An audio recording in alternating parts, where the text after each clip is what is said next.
ಇಷ್ಟು ದಿವಸ ಮುಖ್ಯಮಂತ್ರಿಗಳು ಸಿದ್ದರಾಮಯ್ಯನವರು 5 ವರ್ಷ ಅಂತ ಇದ್ರು. ಏಕವಚನದಿಂದ ಬಹುವಚನ ಬಂದಿದ್ದಾರೆ. ನಾನು ನನ್ನ ಜಗತ್ ನಾವು ಅಂತ ಬಂದಿದ್ದಾರೆ.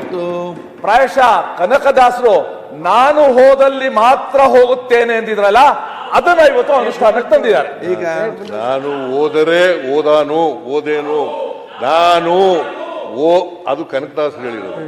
ನಾನು ಹೋದರೆ ಓದೇನು ಅಂತ ಅವ್ರು ಕನಕದಾಸರು ಹೇಳಿದ್ರು. ಕನಕದಾಸರಿಗೂ ನನಗೂ ಕಂಪೇರ್ ಮಾಡಕ್ ಹೋಗ್ಬಿಡಿ ನೀವು. JCB ಪಾರ್ಟಿಯವರೇ, ನಾನು ಹೋಗಿ ನಾವು ಆಗ್ತಾ ಇದೀವಿ. ನಾವು ಸರ್ಕಾರ ಮಾಡ್ತಾ ಇದ್ದೀವಿ. ನಾವು ಬಹುವಚನ ಇದು ಯಾವಲ್ಲೂ ಏಕವಚನ ಅಲ್ಲ. ನೋಡಿದೀವಿ ಸರ್, ಸರ್ಕಾರ ಅಂತಲ್ಲ. ರಾಜ್ಯದ ರಾಷ್ಟ್ರೀಯ ಹಣಕಾಸು ಸಚಿವರ ಬಗ್ಗೆ ನೀವು ಯಾವ ವಚನ ಯೂಸ್ ಮಾಡಿದರೆ ಇಡೀ ದೇಶ ನೋಡಿದೆ. ನಾನೇ ಮುಖ್ಯಮಂತ್ರಿ, ಈಗಲೂ ಮುಖ್ಯಮಂತ್ರಿ. ಇಲ್ಲಿವರೆಗೆ ಹೈಕಮಾಂಡ್ ಇಲ್ಲೇ ಇರೋದು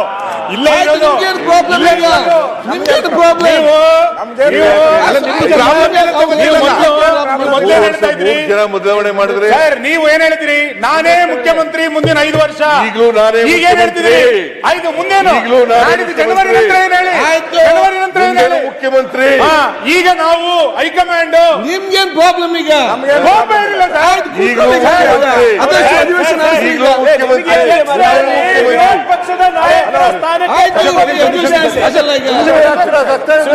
ಇಲ್ಲಿ ಮುಂದೆ ಬರ್ಲಿಕ್ಕ ಅಧ್ಯಕ್ಷರೇ ಮಂಡಿಸಿ ನಮ್ಗೇನು ಒಂದೇ ನಿಮಿಷ ಪ್ರಾಬ್ಲಮ್ ಬೇಜಾರಿಲ್ಲ. ಅವರೇ ನಾನೇ ಹೇಳಿದ್ದೀನಿ, ನಾನೇ ಮುಖ್ಯಮಂತ್ರಿ ಅಂತ ಹೇಳಿದರೆ ಇದು ಸದನಕ್ಕೆ ಮೆಸೇಜ್ ಹೋಗ್ಬೇಕಾಯ್ತು. ಬೇರೆ ಬೇರೆ ಸುದ್ದಿ ನಮ್ಮಲ್ಲಿ ಯಾರಾದ್ರೂ ನಿಮ್ದೇನ್ ಪ್ರಾಬ್ಲಮ್? ನಾನು ಅಧ್ಯಕ್ಷ ಒಂದು ಪುಸ್ತಕ ಬರೆಯೋಣ ಅಂತ ಇದ್ದೀನಿ. ಚಾಣಕ್ಯ ತಂತ್ರಗಳು ಅಂತ ಇದೆ ನಮ್ಮಲ್ಲಿ. ಚಾಣಕ್ಯನ ತಂತ್ರಗಾರಿಕೆ ಅಂತ. ನಾನು ಒಂದು ಸಿದ್ದರಾಮಯ್ಯನವರ ತಂತ್ರಗಾರಿಕೆ ಅಂತ ಬರಿಬೇಕು ಅಂತ ಒಂದ್ಸಣ್ಣ ಅಲ್ಲ, ನಾನು ಅವ್ರ ಪರವಾಗಿ ಮಾತಾಡ್ತಾ ಇರೋದು. ಅದರಲ್ಲಿ ಒಂದು ಸನ್ನಿವೇಶ ಬರ್ತದೆ ಅಧ್ಯಕ್ಷರೇ, ಚಾಣಕ್ಯ ಇದ್ರಲ್ಲಿ ಬರೀ ತೊಂದರೆ ಇಲ್ಲ. ಒಂದು ಇರುವೆ ಅಧ್ಯಕ್ಷರೇ, ಅದು ದೆಹಲಿಗೆ ಹೋಗ್ಬೇಕು ಅಂತ ಪ್ರಯತ್ನ ಮಾಡ್ತಾ ಇದ್ದೀನಿ. ಯೋಚನೆ ಅದು ಹೋಗ್ಬೇಕಂದ್ರೆ ಎಷ್ಟು ಜನ್ಮಗಳು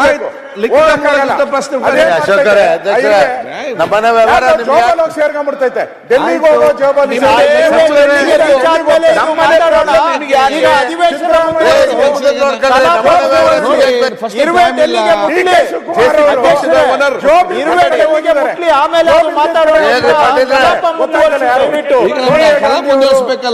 ಅವ್ರ ಜೊತೆ ಆಯ್ತು ಸ್ವಾಮಿ ಸರ್,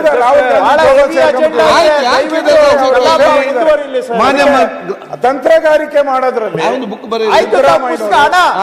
ಪುಸ್ತಕ ಬರೀರಿ, ಆಮೇಲೆ ಮಾತಾಡೋಣ, ಚರ್ಚೆ ಮಾಡೋಣ. ಫಸ್ಟ್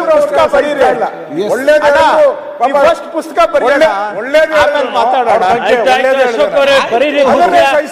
ಪುಸ್ತಕ ಬರೀರಿ, ನಾವೆಲ್ಲ ಓದೋಣ. ಲಿಖಿತ ಮೂಲಕ ಉತ್ತರ ಸ್ಪಷ್ಟನೆ.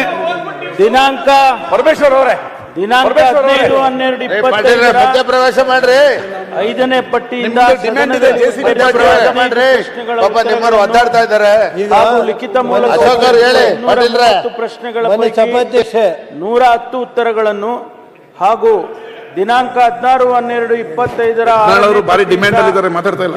ತುಂಬಾ ದಪ್ಪ ಇದ್ದೀರಾ, ಅದರಲ್ಲೂ ಯಾವುದೇ ಸೈಡ್ ಎಫೆಕ್ಟ್ ಇಂದ ಸಣ್ಣ ಆಗ್ಬೇಕಾ? ಎಷ್ಟೋ ಜನ ಹೇಳ್ತಾ ಇದ್ರಿ, ಸರ್ ನಾನು ಜಿಮ್ಗೆ ಹೋಗ್ತಾ ಇದ್ದೀನಿ ಆದ್ರೂ ಸಣ್ಣ ಆಗ್ತಾ ಇಲ್ಲ ಸರ್, ವರ್ಕೌಟ್ ಮಾಡ್ತಾ ಇದ್ದೀನಿ ಆದ್ರೂ ಸಣ್ಣ ಆಗ್ತಾ ಇಲ್ಲ ಅಂತ ಹೇಳ್ತಾ ಇದ್ರಲ್ಲ. 100% ಯಾವ ಜಿಮ್ಗೂ ಹೋಗ್ದಂಗೆ ವರ್ಕೌಟು ಮಾಡ್ದಂಗೆ ನೀವು ಸಣ್ಣ ಆಗ್ಬೋದು. ಪ್ರತಿದಿನ ಬೆಳಿಗ್ಗೆ ಸಂಜೆ 2 ಟೈಮ್ ನಮ್ಮ ಜೀನಿ ಸ್ಲಿಮ್ ನ ಯೂಸ್ ಮಾಡಿ ಯಾವುದೇ ಸೈಡ್ ಎಫೆಕ್ಟ್ ಇಲ್ದಂಗೆ ನೀವು ಸಣ್ಣ ಆಗ್ತೀರಾ. ಯಾಕೆಂದ್ರೆ ಜೀನಿ ಸ್ಲಿಮ್ ಒಂದು ಉತ್ತಮ ಆಹಾರ. ಯಾರಾಗ್ತಾರೆ ಎಂಎಲ್ಎ ಅಭ್ಯರ್ಥಿ 2028 ಶೀಘ್ರದಲ್ಲೇ. ಪ್ರತಿದಿನ ಒಂದೊಂದು ಕ್ಷೇತ್ರದ ಟಿಕೆಟ್ ಆಕಾಂಕ್ಷಿಗಳ ಸಂಪೂರ್ಣ ಮಾಹಿತಿ ಪೊಲಿಟಿಕಲ್ ಜರ್ನಲಿಸ್ಟ್ KM ಶಿವಕುಮಾರ್ ಅವರಿಂದ. ಕರ್ನಾಟಕದ ನಂಬರ್ 1 ಡಿಜಿಟಲ್ ಮೀಡಿಯಾ ನಿಮ್ಮ ನೆಚ್ಚಿನ ಕರ್ನಾಟಕ ಟಿವಿಯಲ್ಲಿ ಮಾತ್ರ.